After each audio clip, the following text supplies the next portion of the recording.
The stones struck the boardwalk at Eleanor Vance's feet, sending splinters of wood flying upward as she gathered her skirts and ran faster than she'd ever run before. Behind her, the angry shouts of men and women alike rose to a fevered crescendo, their words cutting deeper than any physical blow. "Witch, devil woman, you'll burn for your blasphemy." Eleanor's breath came in ragged gasps as she fled down Fort Laramie's Main Street, her normally pristine blue dress now torn at the hem, dust coating the fabric that had been so carefully pressed just hours before.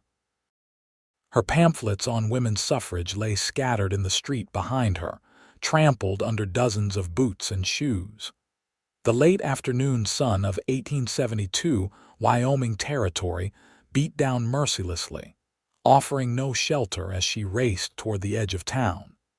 "She wants to destroy our families," a woman's voice shrieked above the others. "Wants our daughters to abandon their God-given duties."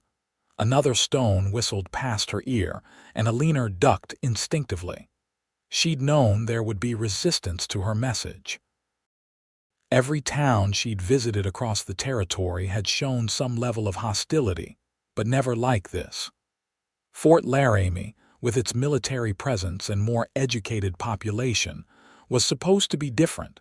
She'd been so wrong. The lecture had started well enough. Several women, and even a few men, had gathered to hear her speak about the virtues of extending voting rights to women. Wyoming Territory had granted women's suffrage in 1869, becoming the first in the nation, but the fight to maintain those rights and extend them elsewhere was constant. Eleanor had felt it her duty to spread the message. The trouble began when Reverend Hollister arrived with several of his parishioners. His thundering condemnation of her godless values transformed the curious crowd into an angry mob within minutes. Now she ran for her life, her carefully pinned chestnut hair coming loose, falling in tangled waves around her shoulders. The buildings were thinning out as she neared the edge of town, but the mob showed no signs of dispersing. If anything, they grew bolder as she approached the open country. Eleanor's foot caught in a rut, sending her sprawling into the dirt. Pain shot through her ankle as she struggled to rise. The momentary delay was enough for the first of her pursuers to close the distance. A heavy-set man with a ruddy face grabbed for her arm. "Time to teach you some respect, miss," he growled, his breath reeking of tobacco and whiskey. Eleanor yanked free, ignoring the burning pain in her shoulder. She managed a few more limping steps before another stone caught her squarely between the shoulder blades. She cried out, stumbling forward. The thunder of hooves cut through the shouts of the mob. A massive black stallion galloped between Eleanor and her pursuers, rearing up dramatically as its rider pulled sharply on the reins. The crowd fell back, momentarily startled by the sudden appearance of horse and rider. Eleanor looked up from where she'd fallen to see a tall man astride the magnificent horse. His face was partially obscured by the wide brim of his hat, but she could make out a strong jaw covered in several days' worth of stubble.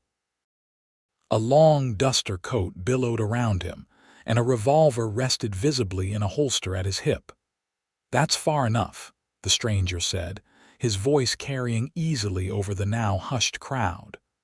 "This ain't the kind of welcome Fort Laramie ought to be giving visitors." "Stay out of this, Foster," the red-faced man spat. "This don't concern you." The rider Foster shifted slightly in his saddle. "Well now, Jenkins, I reckon it does concern me when I see 30 folks chasing one woman with rocks. Ain't exactly sporting." Eleanor struggled to her feet, wincing at the pain in her ankle. The stranger glanced down at her, his expression unreadable beneath the shadow of his hat. "You all right, madam?" he asked quietly. "I will be once I'm away from here," she replied, trying to keep her voice steady despite her racing heart. The man called Jenkins stepped forward, emboldened by the muttering support of those behind him. She's a suffragette, Foster. Came here stirring up trouble, telling our womenfolk they should be voting and running businesses instead of tending to their proper duties. Reverend says she's doing the devil's work. Foster Yates surveyed the crowd, noting the rock still clutched in several hands.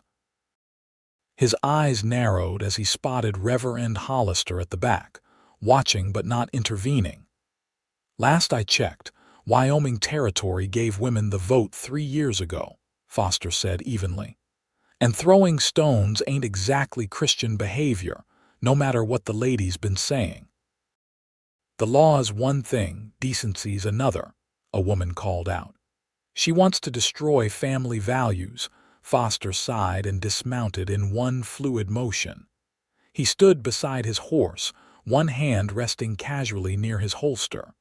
The gesture wasn't lost on the crowd. "Madam," he said to Eleanor without taking his eyes off the mob, "can you ride?" Eleanor nodded, then realized he couldn't see her. "Yes," she answered, though in truth her experience was limited to the occasional gentle mare at her uncle's farm back east. "Good." Foster reached into his saddlebag and pulled out a canteen, which he handed to her. "Take a drink. Then I'm going to help you up, and we're going to leave town nice and peaceful-like." Jenkins took another step forward. "You taking her side, Foster, after all these years living among decent folk?" Foster's expression remained neutral, but something dangerous flickered in his eyes. "I'm taking the side of not seeing a woman stoned in the street like we're living in biblical times. Now step back, Jenkins." The tension was palpable as the two men stared each other down. Eleanor took a sip from the canteen, the cool water a blessed relief to her parched throat. Her hands trembled slightly as she recapped it. "This isn't over," Jenkins warned, but he retreated a step. "It is for today," Foster replied. He turned to Eleanor and offered his hand. "Madam." Eleanor took his hand, noting the calluses that spoke of years of hard work. Despite her pain and fear, she couldn't help but notice how his touch sent an unexpected warmth through her. Foster helped her mount the stallion, then swung up behind her in one smooth motion. "Hold tight to the saddle horn," he instructed quietly, his breath warm against her ear. As they turned to leave, Reverend Hollister pushed his way to the front of the crowd. "Young woman," he called out, his voice carrying the practiced resonance of a man accustomed to sermonizing, "you would do well to take this as a sign from the Almighty. Your crusade is an affront to the natural order." Eleanor, emboldened by the protection of the stranger behind her, straightened her spine. "The only affront to nature I see, Reverend, is grown men and women behaving like savages rather than engaging in civilized discourse." A murmur ran through the crowd, and Foster quickly nudged his horse forward before tensions could escalate further. "Not the time for speeches, madam," he muttered as they moved away from the mob. They rode in silence until the town was well behind them, the only sounds the steady rhythm of the horses' hooves and the occasional call of a bird overhead. Eleanor's heart gradually slowed its frantic pace, though every jolt of the horse's movement sent fresh pain through her injured ankle. "Thank you," she said finally, her voice barely audible over the sound of their travel. "I don't know what would have happened if you hadn't arrived when you did." Foster guided his horse onto a less traveled trail that led toward a copse of trees in the distance. "Nothing good," he answered simply. "Jenkins has a nasty temper, especially when he's been drinking, and Reverend Hollister." He trailed off, apparently deciding against whatever he'd been about to say. "Where are we going?" Eleanor asked, suddenly aware that she was alone in the wilderness with a complete stranger. Though he had saved her, caution resurfaced as her immediate fear subsided. "My place," Foster replied. "It's a small ranch about 4 miles out. You can rest there, tend to that ankle. Tomorrow, if you're set on it, I can take you to the stagecoach stop at Bitter Creek." "I'm not running away," Eleanor said with more conviction than she felt. "I have a speaking engagement in Cheyenne in 3 days." Foster was silent for a moment. "You really believe in this cause of yours, don't you?" "Women's suffrage isn't just a cause," Eleanor replied, warming to the subject despite her exhaustion. "It's a fundamental matter of justice. Wyoming has shown great wisdom in leading the nation, but there's still work to be done here and elsewhere. Women deserve equal say in the laws that govern them." Foster made a noncommittal sound that Eleanor couldn't quite interpret. "You disagree?" she challenged. "Didn't say that," he replied. "Just wondering if it's worth getting yourself killed over." Eleanor fell silent, considering his words. The trees grew closer, offering the promise of shade from the relentless sun. In the distance, she could make out a small cabin and what looked to be a modest barn. "I suppose that's for me to decide," she finally said. "I suppose it is," Foster agreed, surprising her. "But maybe there are ways to make your point without riling up the whole town." As they approached the cabin, Eleanor got her first proper look at Foster's homestead. It was simple but well-maintained, with a small garden plot to one side and a corral where 2 other horses grazed peacefully. Chickens scratched in the yard, and smoke curled lazily from the stone chimney.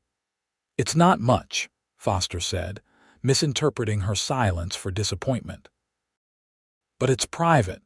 No one will bother you here." "It's lovely," Eleanor said honestly.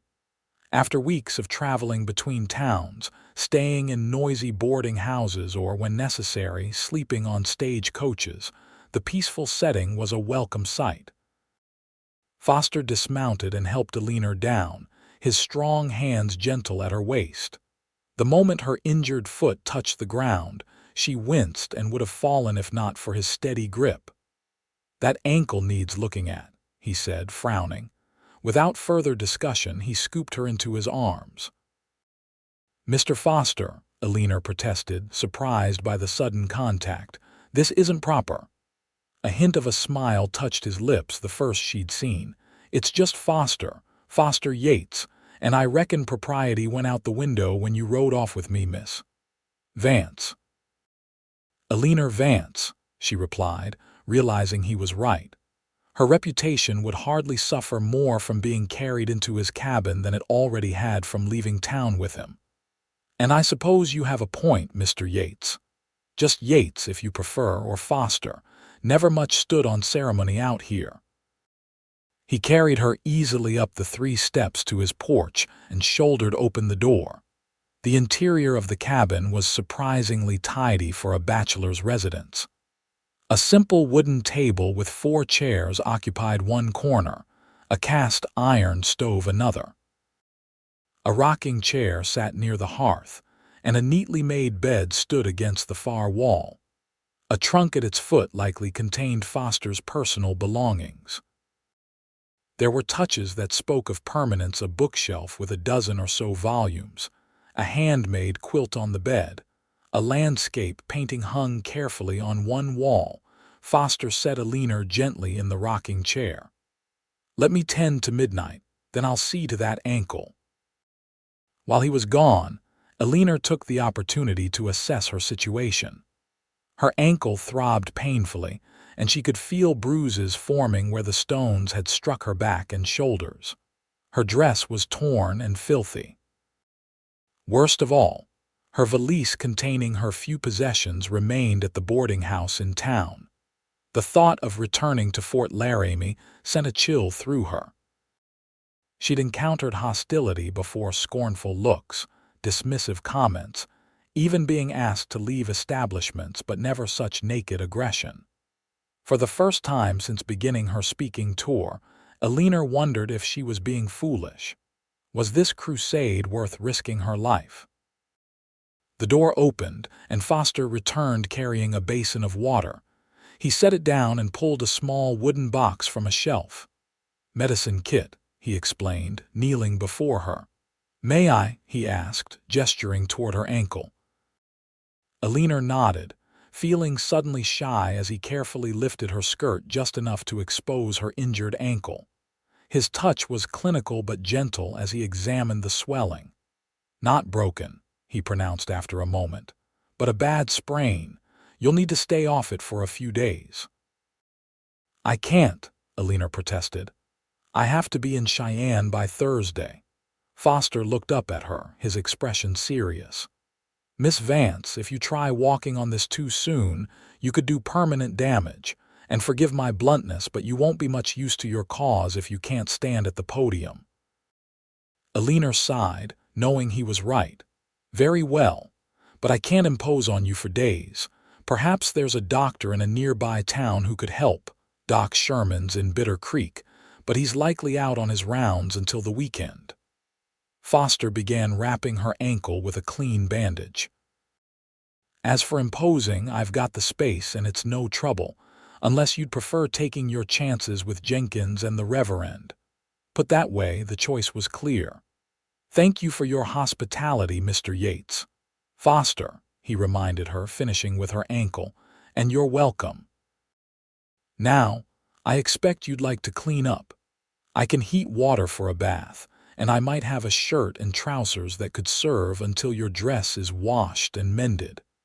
Eleanor blushed at the thought of wearing a man's clothing, but practicality won out over propriety. Her dress was indeed ruined, and the prospect of fresh clothes, no matter how unconventional, was appealing. "That would be most appreciated," she said. As Foster busied himself heating water on the stove, Eleanor found herself studying him more carefully. He was tall, easily over 6 feet, with broad shoulders that spoke of years of physical labor. His hair, visible now that he'd removed his hat, was a rich brown with hints of gold where the sun had lightened it. He moved with an economy of motion, nothing wasted or hurried. "How long have you lived here?" she asked, curious about this solitary man who had come to her rescue. Foster glanced over his shoulder. "Built the cabin in '65, right after the war. Been adding to it bit by bit ever since." "You fought in the war?" He nodded once, a terse acknowledgement that suggested he didn't care to elaborate. Eleanor understood. Many veterans preferred not to speak of those bloody years. "And before that," she persisted, wanting to know more about her unexpected protector. Foster carried another bucket of water to the large copper tub he'd positioned behind a folding screen in the corner. "Boston, originally. My father was in shipping, expected me to join the family business. But you came west instead." A shadow crossed his face.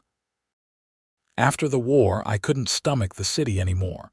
Needed space, quiet." He tested the water temperature with his hand. "This should be warm enough. I'll leave you to it.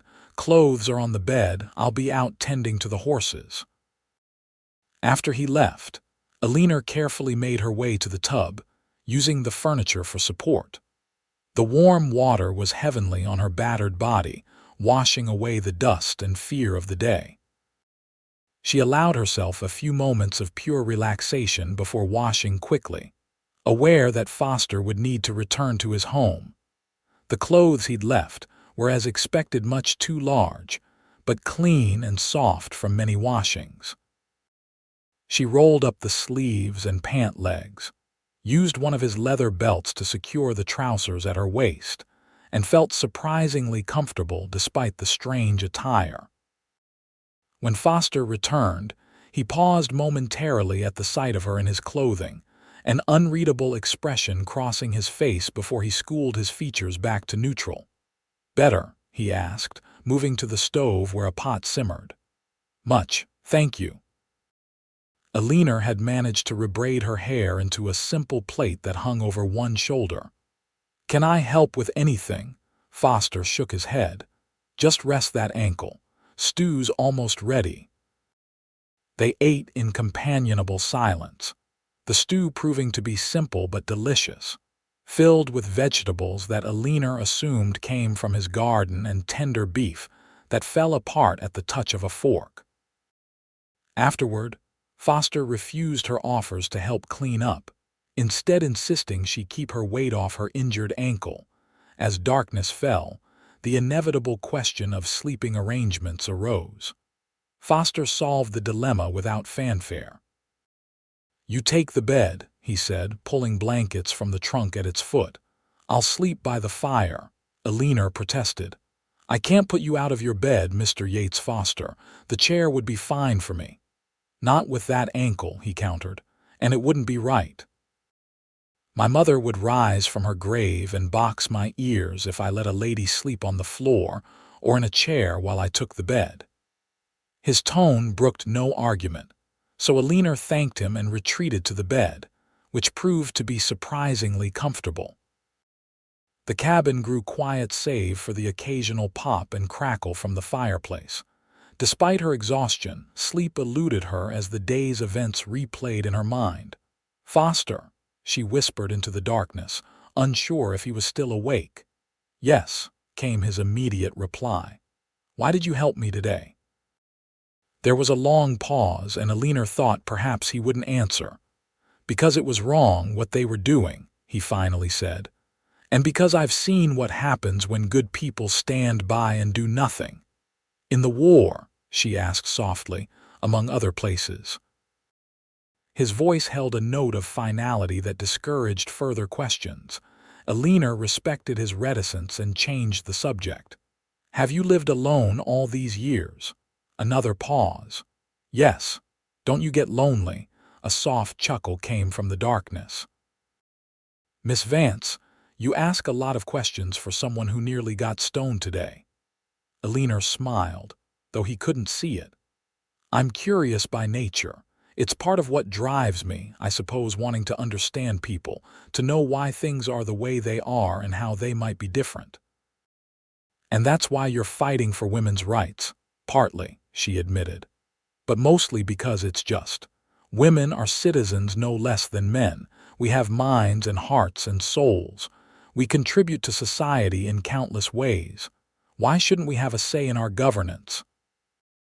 Foster was quiet for so long that Eleanor thought he might have fallen asleep. When he spoke again, his voice was thoughtful. "My mother would have agreed with you. She was the smartest person I ever knew. Could run figures in her head faster than my father with pen and paper. Kept all his books, advised him on investments. But in public, she had to play the demure wife while men half as intelligent as she was made decisions that affected her life." "Exactly," Eleanor said, encouraged by his understanding.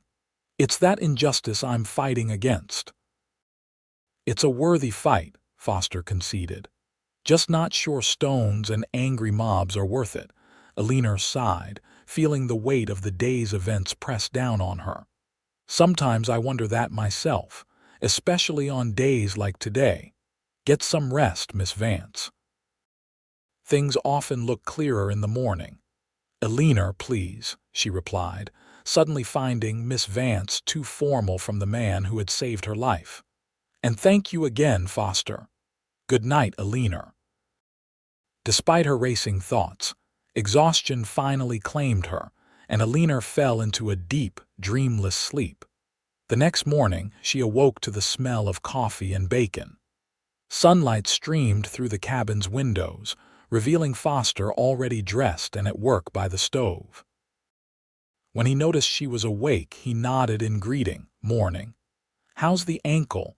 Eleanor carefully flexed her foot, wincing at the stiffness and pain. "Still tender, but perhaps a bit better." Foster brought her a cup of coffee, strong and black. "Breakfast will be ready soon. Then I'll ride into town to fetch your things, if you'd like to tell me where they are." Eleanor's stomach clenched at the thought of him returning to Fort Laramie on her behalf. "That's very kind, but I couldn't ask you to do that. What if they turn on you as well?" Foster's lips quirked in what might have been amusement. "They won't. Jenkins and his friends are all bluster once they've sobered up, and the Reverend knows better than to push too hard against folks who have lived here longer than he has. You seem very confident." "I know the town," he said simply, turning back to the stove. "Been doing business there for years. Sell them beef, help out when extra hands are needed. They might not like what I did yesterday, but they won't make trouble over it.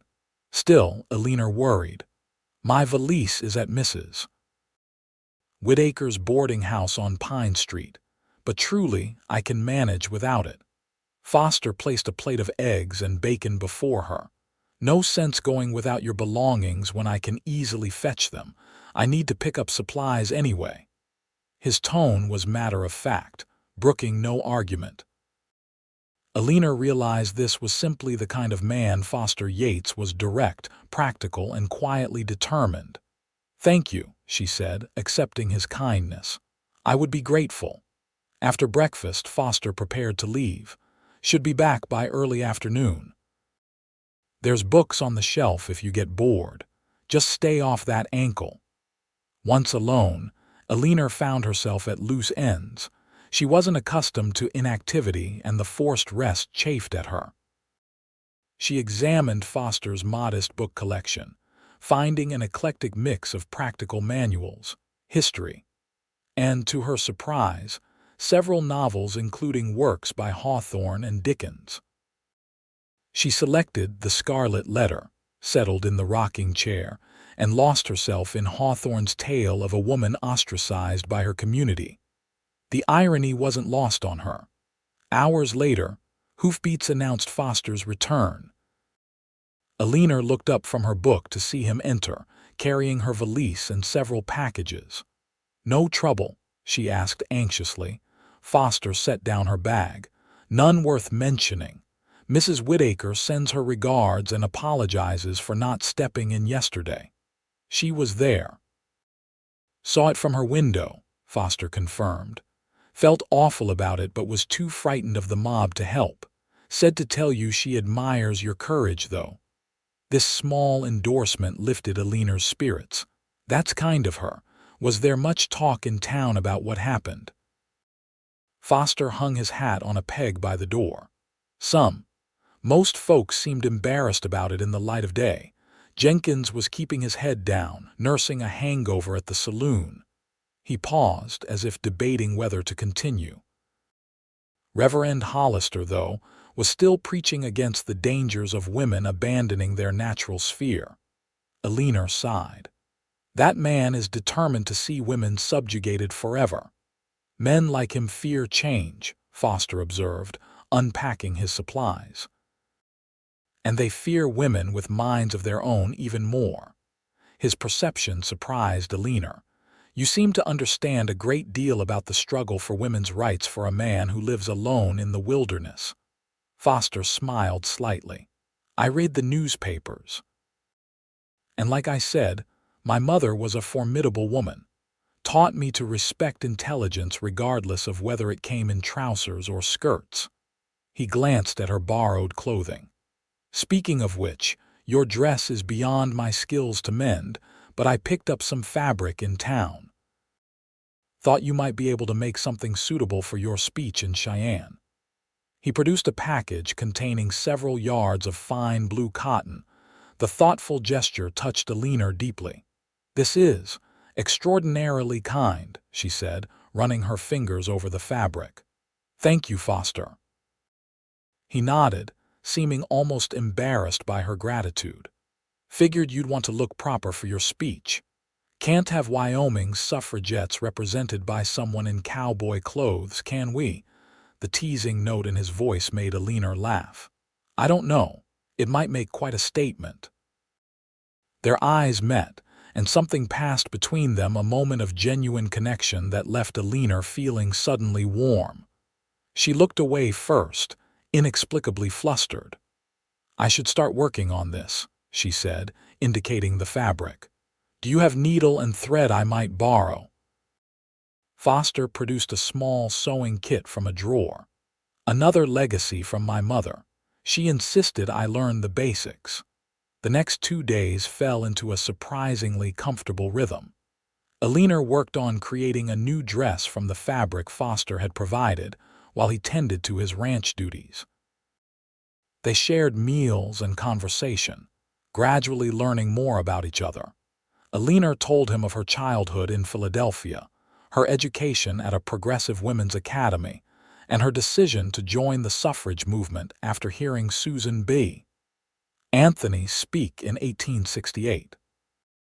Foster, though still reserved about his past, shared stories of his early years on the ranch and his gradual integration into the Fort Laramie community. By the third day, Eleanor's ankle had improved enough that she could walk with only a slight limp. The new dress was completed a simple but elegant design that would serve well for her speaking engagement.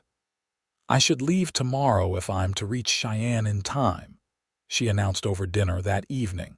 Foster nodded, his expression carefully neutral. "I'll take you to Bitter Creek to catch the stage coach." "Thank you." Eleanor hesitated, then added, "For everything. You've been extraordinarily kind to a stranger." "You're hardly a stranger now," Foster replied, his eyes meeting hers across the table. Eleanor felt a flutter in her chest at his words. Over these few days, she'd grown increasingly aware of Foster Yates as more than just her rescuer. His quiet strength, intelligence, and unexpected kindness had awakened feelings she hadn't anticipated.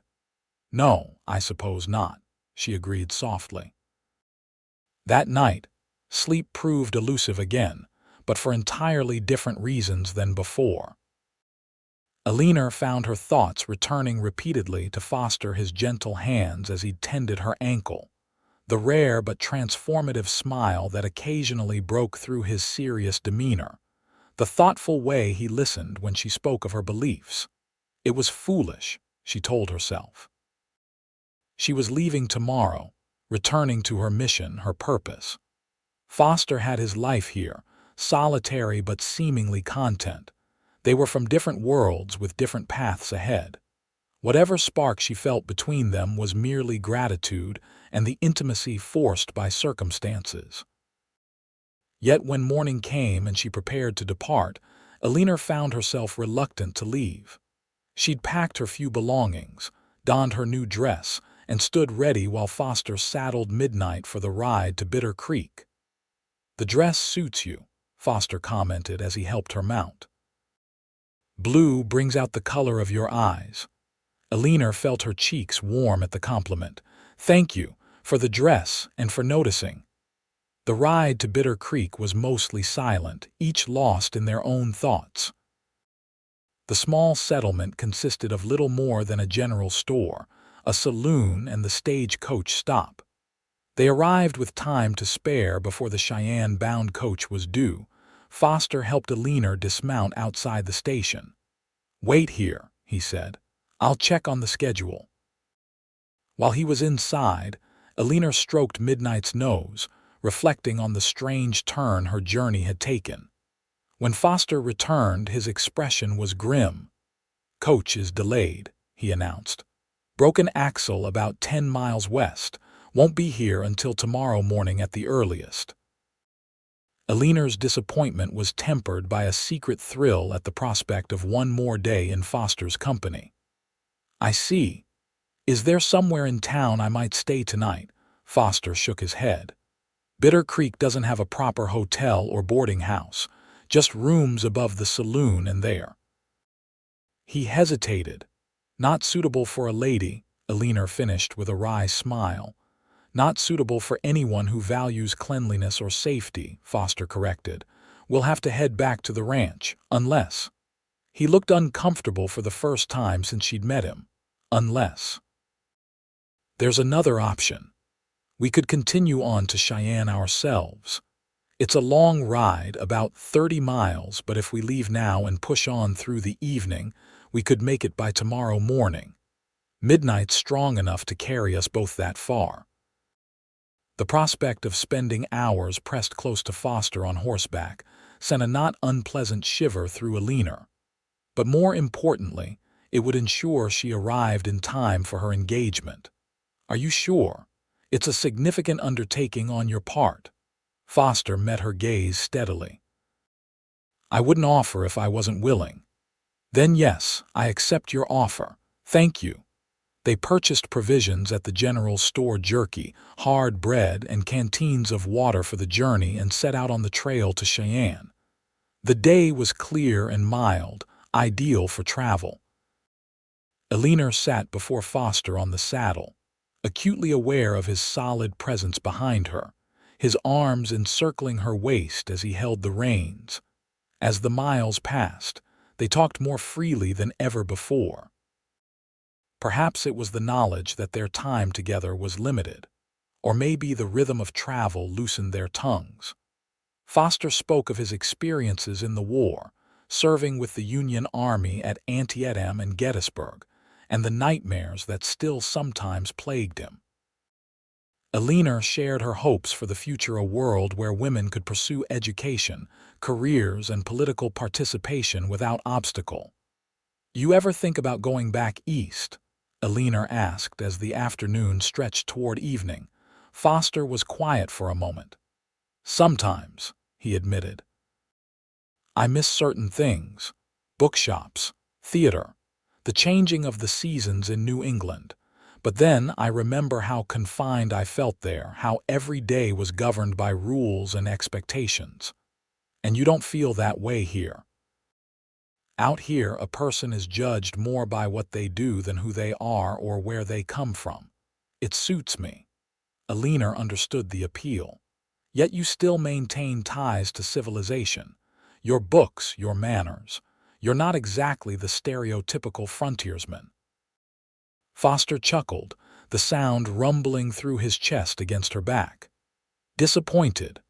Were you expecting a wild man who communicates in grunts and has forgotten how to use a fork?" Eleanor laughed. "Hardly. I'm simply observing that you seem to have found a balance, taking the best of civilization while leaving behind its constraints." "I suppose that's one way of looking at it," Foster agreed. "Though I wonder if your suffrage work isn't seeking something similar, the benefits of full citizenship without the historical constraints placed on women." His insight impressed her. "That's precisely it. We don't wish to abandon womanhood or motherhood or any other aspect of female experience. We simply want the freedom to define those experiences for ourselves and to have an equal voice in the society we help sustain." "When you put it that way, it's hard to argue against," Foster said. "Yet many do," Eleanor sighed. "Men and women alike." "People fear change," Foster repeated his earlier observation. "Especially those who benefit from things staying as they are." They lapsed into comfortable silence as the sun began to set, painting the sky in spectacular shades of orange and purple. The temperature dropped rapidly with the fading light, and Eleanor found herself leaning back into Foster's warmth. "We should stop for the night," Foster said eventually. "There's a creek ahead with good shelter. We can rest a few hours and continue at first light." They made camp in a small grove near the creek. Foster built a modest fire while Eleanor laid out their simple meal. The domesticity of the scene wasn't lost on her, how naturally they worked together, moving around each other with an ease that belied their short acquaintance. As they sat beside the fire eating, Eleanor gazed up at the vast canopy of stars overhead. "It's beautiful," she murmured. "You don't see stars like this in Philadelphia." Foster followed her gaze upward. "That's the Big Dipper," he pointed out. "And there, that bright one, is the North Star." "The star that guided slaves to freedom," Eleanor noted. "A beacon of hope." Foster looked at her with new appreciation. "Yes, exactly that." Their eyes met across the fire, and Eleanor felt that now familiar flutter in her chest. In the flickering light, Foster's features seemed softer, more open. He was undeniably handsome, she realized, not in the polished way of Eastern gentlemen, but with a rugged authenticity that drew her in. "Eleanor," he said softly, her name sounding different somehow in the quiet of the night. "I've been thinking." "Yes," she prompted when he didn't continue. Foster seemed to struggle with his words, unusual for a man typically so direct. "These past few days, having you at the ranch, it's been..." He paused again, then simply said, "Nice." The understatement made Eleanor smile.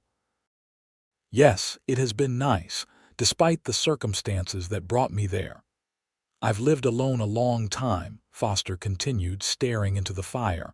"Thought I preferred it that way, now I'm not so sure." Eleanor's heart beat faster. "What are you saying, Foster?" He met her eyes again. "I'm saying that tomorrow you'll give your speech in Cheyenne, and then you'll likely move on to the next town, continuing your important work. And that's as it should be. But I'd like you to know that you'd be welcome to return to Fort Laramie to my ranch anytime. For a visit, or—" He left the sentence unfinished, the possibility hanging in the air between them. The invitation touched Eleanor deeply. "Thank you," she said sincerely. "I'd like that very much." A comfortable silence fell between them, filled with unspoken thoughts and growing feelings. Eventually, Foster laid out their bedrolls on opposite sides of the fire. "We should get some rest," he said. "We'll need to leave at first light to reach Cheyenne in time for your speech." Despite her exhaustion, Eleanor again found sleep elusive. The stars wheeled overhead as she contemplated the unexpected turn her journey had taken. She'd set out to spread a message of equality and justice, never imagining she would find understanding and perhaps something more with a solitary rancher in the Wyoming Territory. When she finally drifted off, her dreams were filled with images of a small cabin, a garden thriving in the summer sun, and Foster Yates smiling at her across a breakfast table. They broke camp before dawn, eating a hasty breakfast before continuing their journey. The morning was crisp and clear, promising another fine day. Eleanor's earlier melancholy had been replaced by a curious sense of anticipation. Whatever happened in Cheyenne, she knew now that she had somewhere to return to, someone who would welcome her. The sun was well up when they crested a rise, and saw Cheyenne spread before them in the valley below.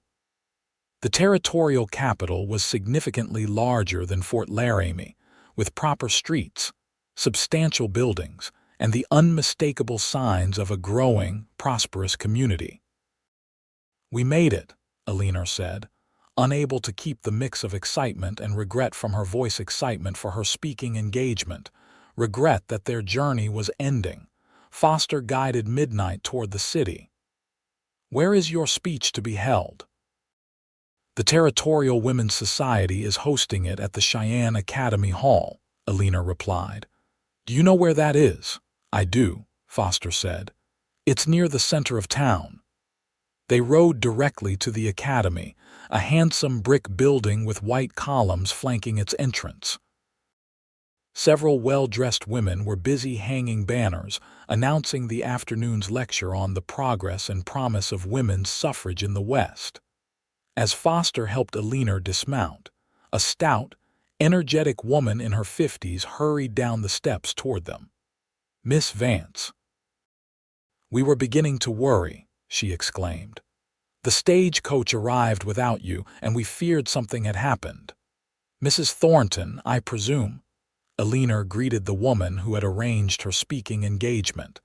"I apologize for any concern I caused." "There was indeed some trouble in Fort Laramie, but thanks to Mr. Yates here, I've arrived safely, if not by the expected conveyance." Mrs. Thornton turned her attention to Foster, assessing him with shrewd eyes.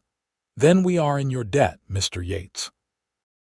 The women of Wyoming Territory value Miss Vance's work highly. Foster touched the brim of his hat respectfully. "Madam, you must join us for the lecture," Mrs. Thornton continued, apparently deciding Foster was acceptable company despite his trail-worn appearance. "And for dinner afterward at my home. My husband would be delighted to meet a man who supports our cause." Foster glanced at Eleanor, who nodded encouragingly. "I'd be honored, madam," he replied. Mrs. Thornton beamed. "Excellent. Now, Miss Vance, let me show you to the guest room where you can refresh yourself before your address. The lecture begins at 3 o'clock, which gives you ample time to prepare." As Eleanor was led away, she looked back at Foster, who stood beside his horse, suddenly seeming out of place amid the bustle of the town. "Until later," she called. He nodded, a small smile playing at his lips. "Until later."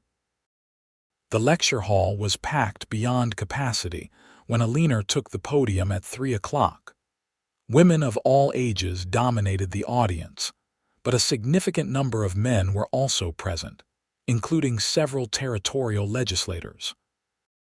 From her position on the stage, Eleanor could see Foster standing at the back of the hall, his tall frame easy to distinguish. Drawing strength from his presence, Eleanor delivered one of her most passionate addresses yet. She spoke of Wyoming's pioneering role in women's suffrage, the practical benefits that equal participation had already brought to territorial governance, and the moral imperative to extend these rights throughout the nation. She acknowledged the opposition, the fears and misconceptions, addressing them with reasoned arguments rather than dismissive scorn. The response was overwhelmingly positive. Even those who had entered skeptical seemed moved by her sincerity and logic. When she concluded, the applause was thunderous, and many in the audience rose to their feet in appreciation. The dinner at the Thorntons' spacious home that evening was attended by several prominent citizens of Cheyenne, including 2 legislators and the editor of the territorial newspaper. To Eleanor's delight, Foster held his own admirably in conversation, his quiet intelligence and thoughtful observations earning respect from the assembled company. "You were magnificent today," he told her when they found a moment alone in the Thorntons' garden after dinner. The night was cool but pleasant, with the same brilliant stars they'd observed on the trail now shining above the city. "Thank you," Eleanor said, warmed by his praise.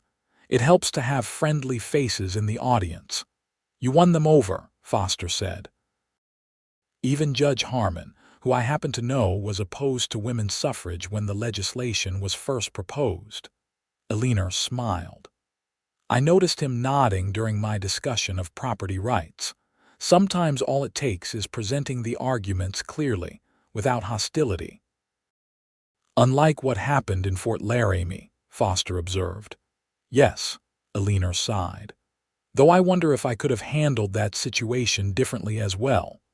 They stood in companionable silence for a moment, listening to the muted sounds of conversation from inside the house. "What happens next?" Foster asked eventually. After Cheyenne, Eleanor had been pondering this question herself throughout the evening. "I'm scheduled to speak in Laramie City next week, then on to several other territorial communities. After that." She hesitated. "After that, I had planned to return east, perhaps join the national campaign." Foster nodded, his expression carefully neutral. "Important work." "Yes," Eleanor agreed, "but I've been thinking." It was her turn to struggle for words. "The Western Territories are where progress is actually happening. Wyoming has already granted women's suffrage. Utah followed suit. Perhaps my efforts would be better spent here, supporting and protecting these gains, building on them." Hope flickered in Foster's eyes. "You're considering staying in the territory?" Eleanor took a deep breath. "I'm considering many things, Foster, including the possibility that one's personal happiness needn't be sacrificed for one's principles, that perhaps they can complement each other." Foster moved closer, close enough that she could feel the warmth radiating from him in the cool evening air. "Eleanor, I know we've known each other only briefly, but I feel..." He was interrupted by Mrs. Thornton calling from the doorway. "Miss Vance, Senator Brightwell is eager to discuss your proposal for educational initiatives before he departs." Eleanor suppressed a sigh of frustration. "I'll be right there, Mrs. Thornton." Turning back to Foster, she said quickly, "We'll continue this conversation, later tonight or tomorrow." Foster nodded, understanding in his eyes. I'll be here." The rest of the evening passed in a blur of political discussions and social niceties. Eleanor performed her duties as guest of honor admirably, but her mind repeatedly strayed to Foster and their interrupted conversation.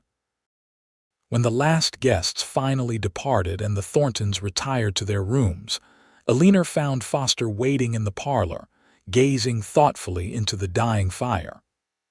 "I feared you might have retired as well," she said, closing the door softly behind her. Foster turned, his face lighting up at the sight of her. "I wanted to finish our conversation." Eleanor moved to stand beside him before the hearth. "As did I." For a moment they simply looked at each other, the culmination of 4 extraordinary days hovering between them. "I've never believed in hasty decisions," Foster began, "or in speaking without careful consideration, so please know that what I'm about to say isn't impulsive or unconsidered." He took a deep breath. "Eleanor Vance, I admire you tremendously, your courage, your conviction, your compassion. These past few days have shown me what my life has been missing. I don't wish to hold you back from your important work, but I would be honored if you would consider sharing your life with mine." Eleanor's heart soared at his words. "Are you proposing, Foster Yates?"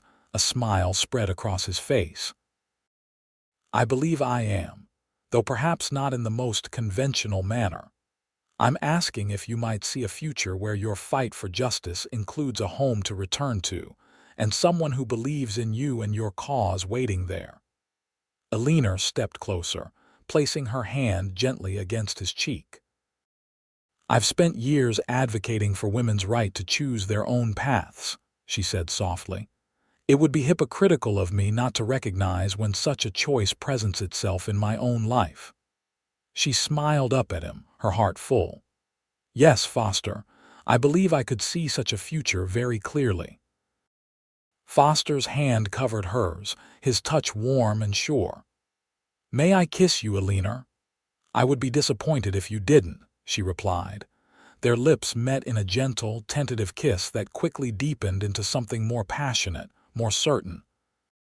When they finally parted, Eleanor felt as though something fundamental had shifted within her, not an abandonment of her principles or purpose, but an expansion of her vision to include personal happiness, alongside her public mission. "What will your suffragette colleagues say about you marrying a rancher from Wyoming Territory?"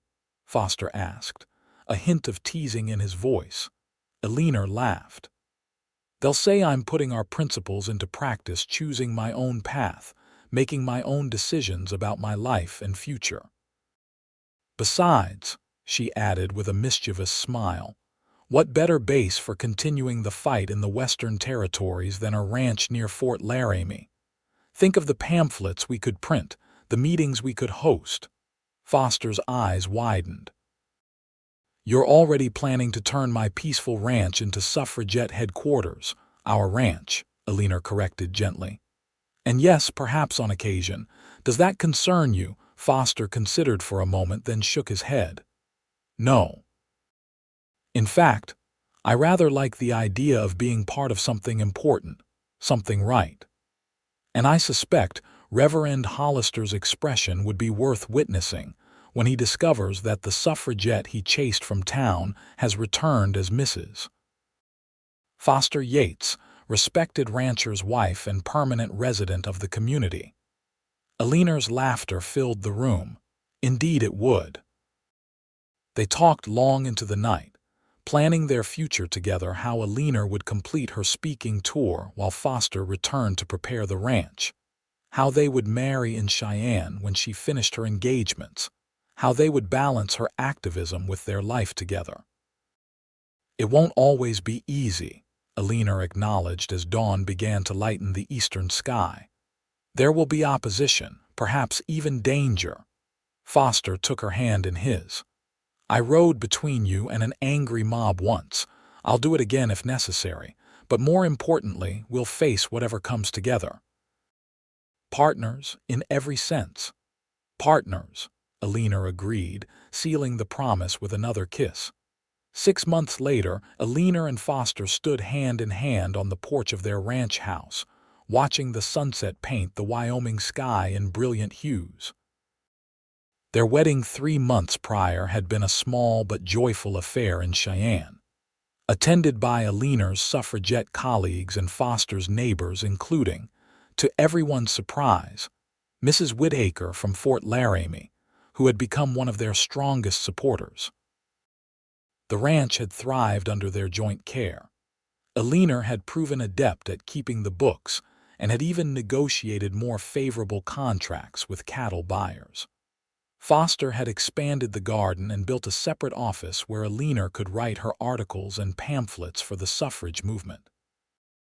Most remarkably, attitudes in Fort Laramie had gradually shifted.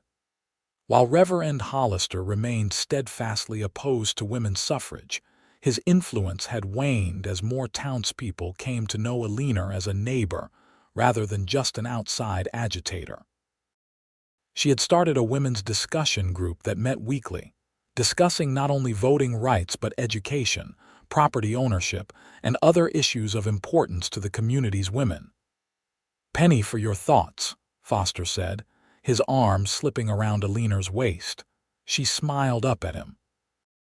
"I was just thinking about how much has changed since that day you rode between me and the mob. How one moment of courage changed both our lives." Foster kissed her temple. "Best decision I ever made, even with all the controversy that followed," Eleanor teased. Jenkins and some of his friends had initially boycotted Foster's beef, though economic reality had eventually forced them to relent. "Especially with the controversy," Foster replied. "Life was too quiet before you arrived." Eleanor laughed, leaning into his embrace.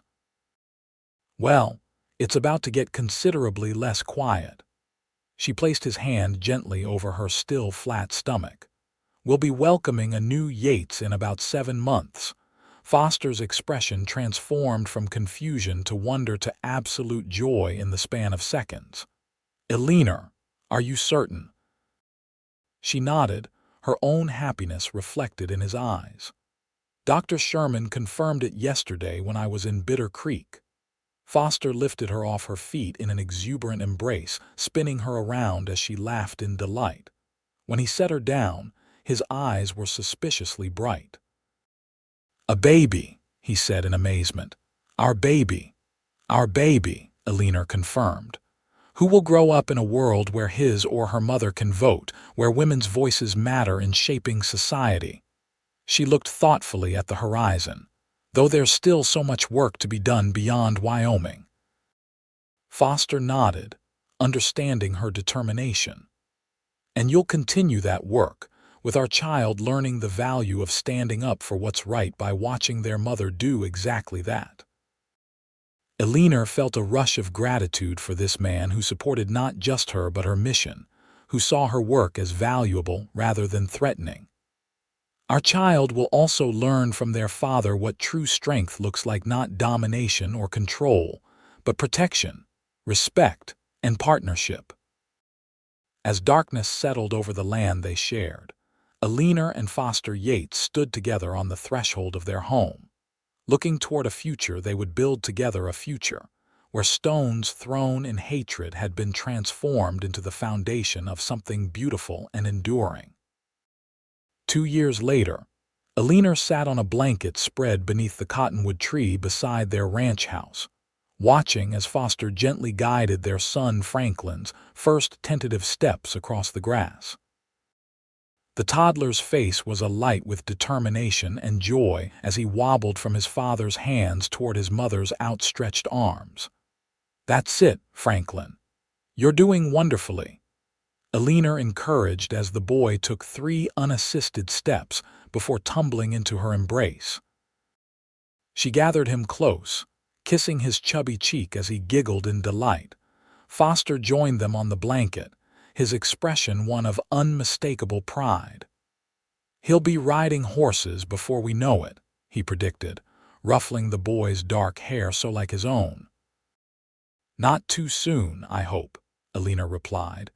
though she knew that life on a ranch meant children learned such skills early. Franklin already showed an intense interest in the horses, pointing and exclaiming whenever Foster carried him to the corral. Their life together had settled into a rhythm that accommodated both family needs and Eleanor's continuing work. She had scaled back her traveling during her pregnancy and Franklin's infancy, focusing instead on writing articles for newspapers throughout the territory and corresponding with the national suffrage movement. Recently, however, she had begun accepting speaking engagements again, with Foster's full support. They had worked out an arrangement where she would be gone no more than a week at a time, while Foster managed both ranch and baby with the help of Sarah, a capable young woman from town who assisted them part-time. "Are you ready for your trip to Denver next month?" Foster asked, stretching out beside them on the blanket. Eleanor nodded, watching as Franklin crawled off to investigate a fascinating blade of grass. The Western Women's Rights Convention is an important opportunity. Women from 5 territories will be gathering to coordinate our efforts. She glanced at her husband. "Are you certain you and Franklin will be all right for 5 days?" Foster smiled. "We'll manage just fine. Besides, Sarah will be staying over to help." His expression grew more serious. "Your work matters, Eleanor. We'll make it work." Eleanor leaned over to kiss him, grateful once again for his unwavering support. "Have I told you lately how much I love you, Foster Yates?" "Not since breakfast," he replied with a grin. Their peaceful moment was interrupted by the sound of approaching hoofbeats.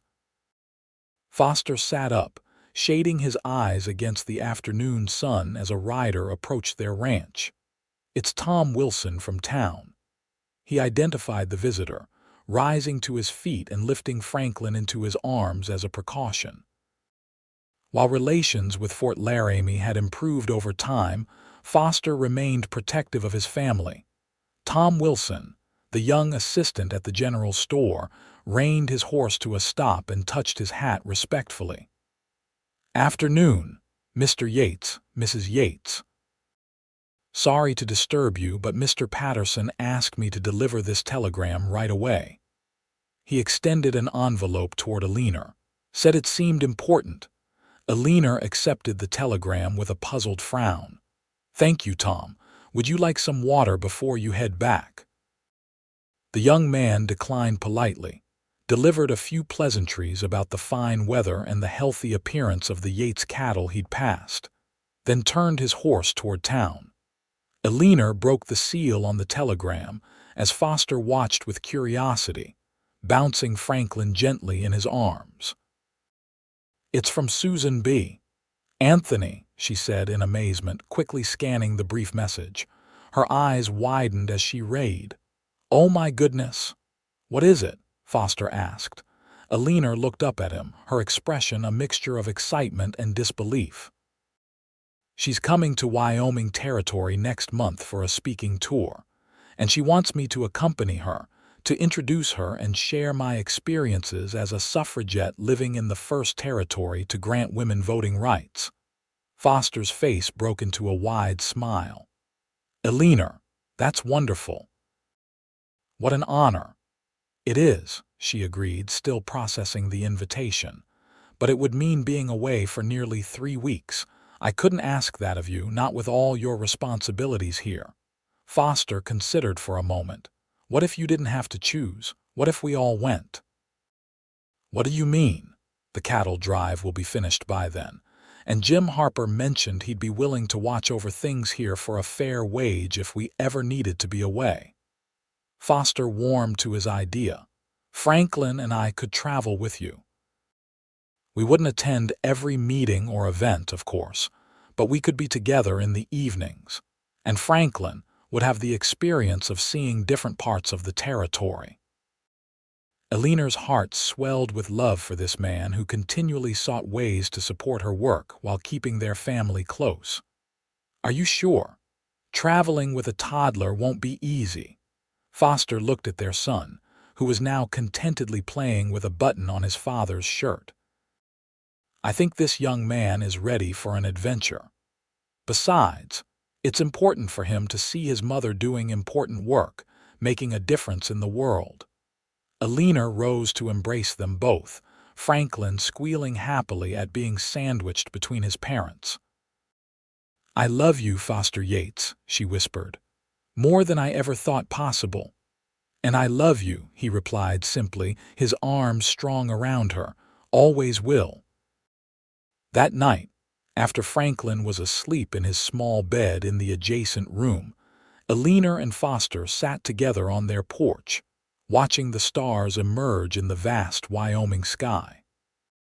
Eleanor's hand rested in Foster's as they discussed the details of the upcoming trip, the excitement of meeting the legendary Susan B. Anthony, and the logistical challenges of traveling with a spirited toddler. "I never imagined this life," Eleanor admitted softly. "When I began working for Suffrage, I thought it meant sacrificing personal happiness for the greater good. I never dreamed I could have both meaningful work and a family who supports it." Foster squeezed her hand gently. "And I never imagined that the solitude I thought I wanted would prove so empty compared to a life shared with you and Franklin." He looked out at the ranch they had built together, the expanded garden that now produced vegetables for their table and extras to sell in town. The new barn that housed not only horses, but the printing press Eleanor used to produce pamphlets and bulletins for the suffrage cause. The sturdy fence Franklin loved to climb upon while watching his father work with the horses. "Do you ever regret it?" Eleanor asked. "Riding between me and that mob, taking on all the controversy that followed." Foster turned to her, his expression serious in the fading light. "Not for a single moment. That day I acted on instinct, seeing something wrong and trying to make it right. I had no idea that simple act would lead me to everything I never knew I wanted." He lifted her hand to his lips, pressing a gentle kiss against her knuckles. "You were worth facing any mob, Eleanor. You still are." Eleanor leaned against his shoulder, contentment washing over her. In the quiet of the evening, with their son sleeping peacefully nearby and the future full of purpose and possibility, she reflected on the strange and wonderful journey that had brought them to this point, from stones thrown in anger to a foundation built with love. The Wyoming Territory still had its challenges. There were still those who opposed women's rights, who viewed Eleanor's work with suspicion or outright hostility. The national fight for women's suffrage faced even steeper obstacles. But here, on this ranch, Eleanor and Foster Yates had created something remarkable, a partnership of equals, a family grounded in mutual respect, a home that served as both haven and headquarters for continued progress. As the first stars of evening twinkled overhead, Eleanor made a silent promise to herself and to the women who would come after her. She would continue the work, balance it with family life as best she could, and demonstrate through her own marriage that true partnership between men and women benefited everyone. And perhaps, someday, her son Franklin would tell his own children the story of how his parents met, how a suffragette was chased from town with stones, and a cowboy rode between her and the mob, changing both their lives forever.